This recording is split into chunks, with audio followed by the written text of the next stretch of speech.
Waiting patiently is hard to do, even for grown-ups. We develop patience, or at least learn to hide our impatience, because we know that it is socially unacceptable to do otherwise. For small children, waiting is especially difficult. They don't care yet about what others think, so they express their impatience openly. In addition, their limited comprehension of time makes it difficult for them to estimate how long they will have to wait for something. How much longer? Can we go now? Are we there yet? When is it time? These are questions that reveal how difficult it is for small children not only to wait, but to understand the general framework of time passing. Everyday life provides an abundance of opportunities to teach our children how to wait patiently. I'm hungry. A child cries impatiently. As we're preparing his food, we can explain to him that the pasta needs to be cooked, the vegetables need to be cut, the orange must be peeled first. I want an ice cube, another child demands. By showing her the ice tray and explaining that it takes time for the water to change into ice cubes, we help her understand why she has to wait, and give her a science lesson at the same time. We can listen when our children express their impatience, and let them know we understand how hard it can be to wait, while explaining that some things take time, and that we heed to learn to be patient while the necessary steps are being taken. Waiting in line at the grocery store or going on long car rides are particularly challenging situations for kids. But these times too can provide them with valuable lessons in learning how to wait. We can help by showing them ways to make the time pass agreeably. Waiting in line may present an opportunity to chat about school or a recent activity that we haven't yet had a chance to discuss. Car rides can be made much more pleasant when we bring or make up games to play along the way. Even very young children can pass the time more happily when they have something interesting to do. For example, counting all the trucks, red cars, or white houses they see. There is an old saying in English, laughter is the best medicine. Until recently, few people took the saying very seriously. Now, however, doctors have begun to investigate laughter and the effects it has on the human body. They have found evidence that laughter really can improve people's health. Tests were done to study the effects of laughter on the body. People watched funny films, while doctors checked their heart rate, blood pressure, breathing and muscles. It was found that laughter has similar effects to physical exercise. It increases blood pressure, the heart rate and the rate of breathing. It also works several groups of muscles in the face, the stomach, and even the feet. If laughter exercises the body, it must be beneficial. Other tests have shown that laughter appears to be capable of reducing the effect of pain on the body. In one experiment, doctors produced pain in groups of students who listened to different radio programs.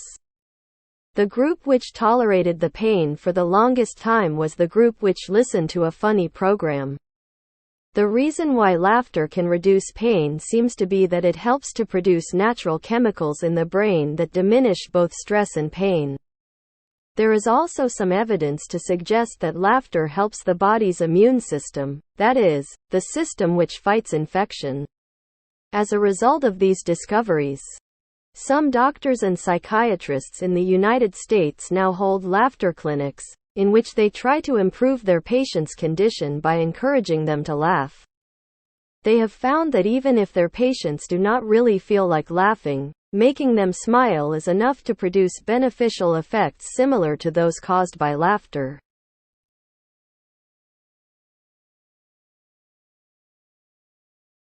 Lies are fascinating because there are so many possibilities for invention and elaboration. In a liar's mouth, facts are no longer boring and predictable, but interesting and surprising. The sense of unlimited possibility is what lies have in common with another vice that most people find irresistible: gossip.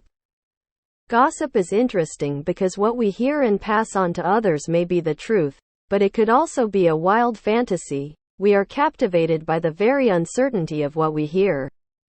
In spite of the proverb, the truth is seldom as strange or interesting as fiction.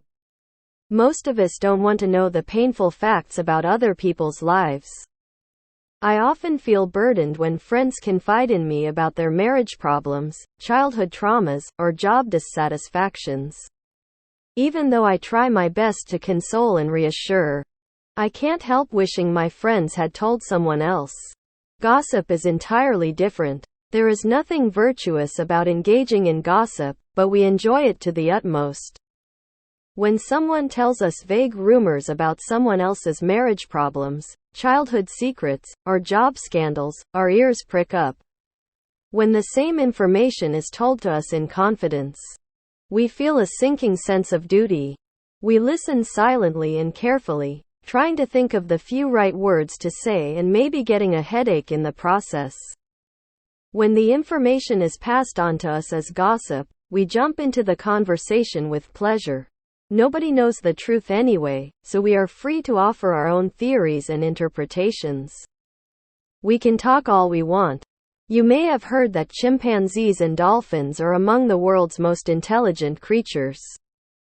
But recent discoveries have convinced scientists that many of the world's farm animals are smarter than we thought. Take sheep, for example.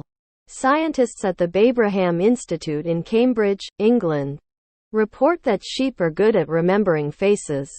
In a study of sheep's memories, they found that the woolly creatures can remember 10 human faces for more than 2 years. Of course, sheep find their own species even more memorable. They can remember 50 different sheep faces. Pigs are clever too, especially when food is involved. Researchers in Bristol, England, found that one pig would follow another to the food pan and then take his food.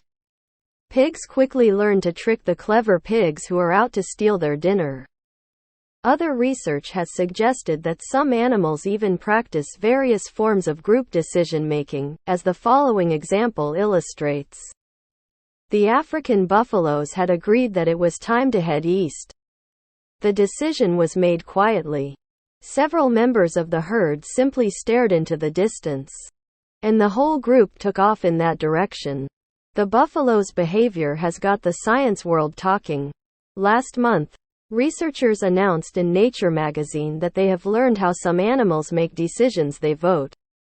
The study, by Larissa Conrad and Tim Roper of the University of Sussex in England, could change the way people view animal behavior. Most groups of animals have a dominant leader, says Roper. People had assumed that the leader makes decisions and the group follows.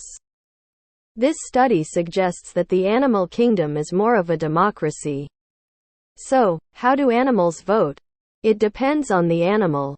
Roper and Conrad observed red deer in Scotland and surveyed other animal behavior studies to find other examples. 4 red deer move when more than 60% of the adults stand up. African buffaloes will travel in the direction that the adult females are looking. Whooper swans decide when to fly with head movements, and bees dance to get the other bees going.